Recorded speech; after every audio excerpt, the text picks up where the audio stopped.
అందరికీ నమస్కారం. నా పేరు శివకుమార్ శర్మ. ఇప్పుడు మనం మహాశివరాత్రి పర్వదినం యొక్క విశిష్టతను తెలుసుకుందాం. మాఘమాసం కృష్ణపక్షంలో వచ్చే చతుర్దశిని మహాశివరాత్రి అంటారు.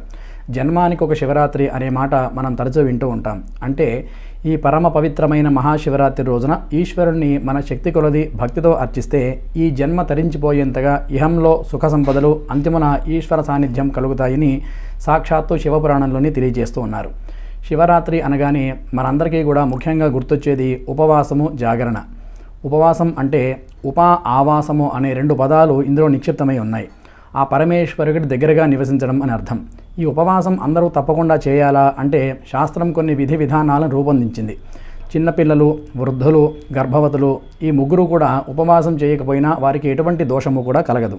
ఇక జాగరణ అంటే మహాశివరాత్రి రోజు రాత్రంతా కూడా మేల్కొని శివనామస్మరణలతో, అభిషేకాదులతో, అర్చనలతో ఈశ్వరుడికి మరింత దగ్గరవ్వాలి. ఆ శివయ్యకి పంచామృతాలతో, ఇతర పళ్ళ రసాలతో, సౌభాగ్య ద్రవ్యాలైనటువంటి పసుపు, కుంకుమ, గంధము, విభూతి నీటితో మహాన్యాసపూర్వకంగా నమక చమక సహితంగా అభిషేకం చేయాలి. దర్శనం బిల్వవృక్షస్య స్పర్శనం పాపనాశనం అఘోర పాప సంహారం ఏకబిల్వం శివార్పణం. అంటే బిల్వపత్రాన్ని ఒక్కసారి చూస్తే మనకి సర్వ పాపాలు కూడా తొలగిపోతాయి. అటువంటి బిల్వపత్రాలతో పరమేశ్వరుడికి అర్చన చేస్తే ఆ పుణ్యం మన తరతరాలని కూడా తరింపజేస్తుంది అని చెప్పడంలో ఏమాత్రం కూడా అతిశయోక్తి కాదు.